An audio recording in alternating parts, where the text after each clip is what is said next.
Nagaan isiniif haa ta'uu hordoftoota hamboo YouTube akkam jirtu nagaa keessanii nagumaan isiniin jedha. Nagaan isiniif haa ta'uu alaa fi qixa jirtan kallattii jirtan irratti hordoftoota hamboo YouTube maatii hamboo YouTube nagaan isiniif haa ta'u jechuun jaaladha. Akkam jirtu hordoftoota koo nagaa keessanii fayyaa keessanii anaa jiraatu baga jiraattanii isiniin jedha. Akkam jirtu naguma miti. Nagaa kooti galanni waaqayyoof haa ta'u. Egaa akkuma beekamu hajjii namni wallaaltan hin jirtanii kaamilaa fi hajjii jechuudha. Hajjiin gaa akkuma beekamu Yeemaniin jiraata jechuudha. Jiraataa Yeemaniiti jechuudha. Dhalataa Oromiyaa yoo haa ta'u malee jiraata Yeemaniiti. Amma Yeemanii keessa jiraata jechuudha hajjiini. Egaa akkuma kanaan dura siinii fidee dhufe hordoftoota koo har'allee immoo hajjii isinii fidee dhufe jechuudha. Egaa innis immoo maalluu fidee dhufte jechuun keessaniin oolu. Hajjiin gaa daa'ima caaltuudhaa fudhatee dhoksee egaa kaamilaadhaan kaamilaa YouTube kan jedhamtu namni wallaaltan hin jirtanii kaamilaanis akkasuma dhalattuu Oromiyaa yoo haa taatu malee ishiinis ammaaf Yeemanii keessa jiraatti jechuudha. Jiraattuu Yeemaniiti.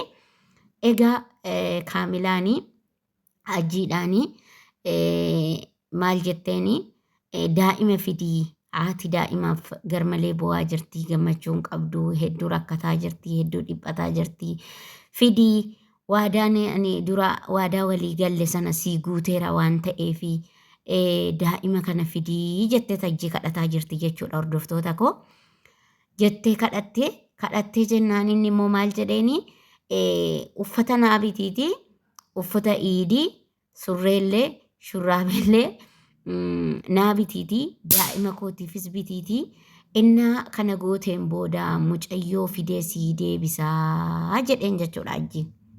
Jennaan kaamilaanis daa'ima kana ishii doorsiseeti shukuxiidhaan ishii doorsisee daa'ima iddoo jirtu natti kenni jedhee ishiirraa fuudhee duraans waan ta'eefi maal goote kaamilaanii dhaqxee uffata inni barbaadu uffata maachii ta'ee surree shurraabii uffata surreedhaa kaasee caammaadhaa kaasee hajjiidhaa bittee jechuudha hordoftoota koo.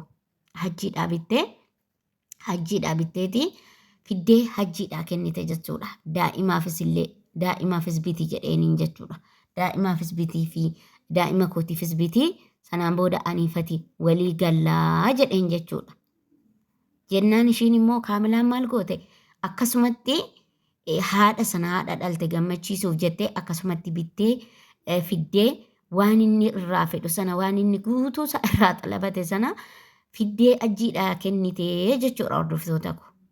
Inni immoo maal godhee hajjiin ennaa kennituu fi ennaa kaamilaan kennituu fi fudhateet uffata ishiin bittees akkuma ishiin irraa jala guutuu bitteefitti inni silaan hojjetu takkaayyuu uffata ofiisaatiin uffatu bittee fi kennitee fi jennaan fudhatee deeme jechuudha. Fudhatee deemee daa'ima fideen dhufaa nan fida daa'ima nan fidaa jedheen jechuudha kaamilaadhaan.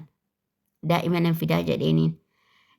Daa'ima kana immoo kaamilaan har'a fida boruu fida iftaan fida jettee otuma eegduu ammallee immoo deebistee kaamilaanii waadaan ani siin jedhe sana hajjii waadaa ati naan jettee hoo silaa guuteera daa'ima kana fidi kaadhaa.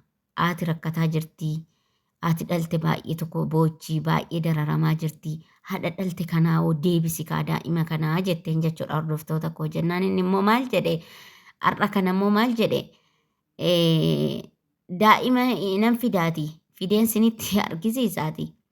Daa'ima nan fidaa fideetan dhufa daa'ima $200 amma as kennii jedheen jechuudha kaamilaadhaan kaamila yuutuubiin. Fidiitii daa'ima kana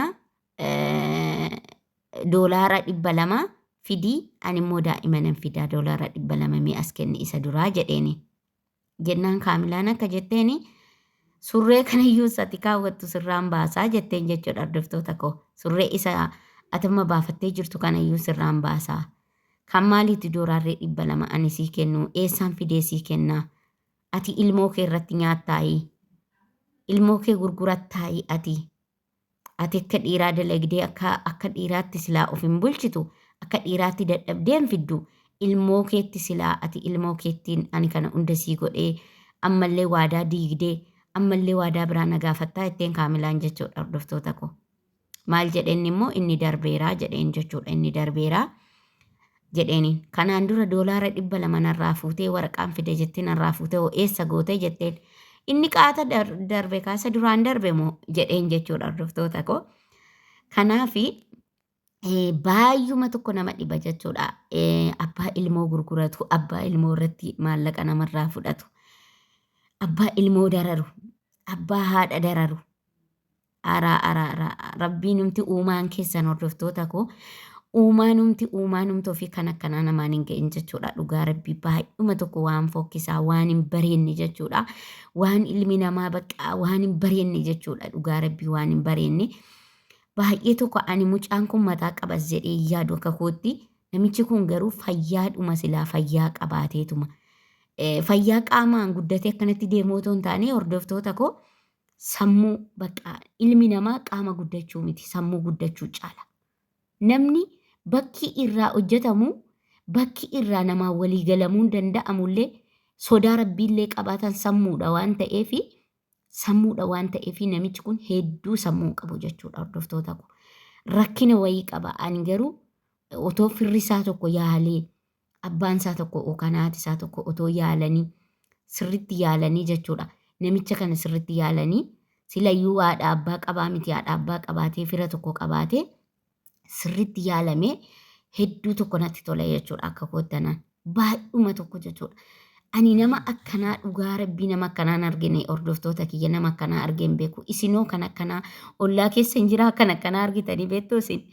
Ani baay'uma tokko baay'uma tokko gaaffineeti ta'a jechuudha hordoftoota koo. Baay'uma tokko nama akkanaa kana waanan takkaa argees dhagayees hin beekneef ta'e ani hin beeku. Hedduu tokko namnillee yoollee namallee miidhuudhaaf yookaan illee nama dararuuf ta'e yeroo tokko rabbiin isaa sodaachuu qaba namni tokko. Ani maali jechuu qaba of gaafachuu qaba jechuudha. Namichi kun immoo hin dhukkubsata malee ilmoo ofii ilmoo haadharraa addaan baasee ilmoo azzabuun ani hin beeku dhugaa rabbii jechuudha hordoftoota koo. Kanaafi rabbiin waan akkanaa sinaa baasu waan akkanaa mana keessanitti hin galchin waan akkanaa ollaa keessan hin dhaabin rabbiin nama akkanaa nama jallataa nama akkanaa namni akkanaa safara namaatti yoo galee nama balleessa jechuudha namni akkanaa kun jechuudha hordoftoota koo. Safara namaatti alaala namaatti namni akkanaa kuni siqee jennaan nama barbadeessa nama balleessa jechuudha hordoftoota koo. Kanaafi rabbiin nama akkanaa ollaa keessanitti hin galchiniin siniin jedhaa. Nama akkanaa rabbumtii safara namaatti hin galchiniin siniin jedhaa. Mee alagaan maallaqa kennee isa kadhatu inni immoo ganaa waan biraa haasa'a jechuudha hordoftoota koo. Kanaafi egaa viidiyoo kana subscribe share naa godhaan siniin jedhaa hordoftoota koo. Egaa viidiyoo kana yoo jaalattanii subscribe share naa godhaadha. Viidiyoon isaanii dhumu waan ta'eef ammas immoo waan inni ittiin deebi'ee dhufu sinii fida jechuudha hordoftoota koo. Sinii fidee dhufaa akkatti immoo inni deebi'ee waan immoo inni deebi'ee jedhu hamma doolaara 200 kadhataa jira jechuudha. Waan immoo isa deebii irratti immoo viidiyoo qaxxaayii irratti immoo waan inni jedhu daa'ima fidamoo ammallee maallaquma doolaara barbaadamoo hordoftoota kan waliin laallu ta'a.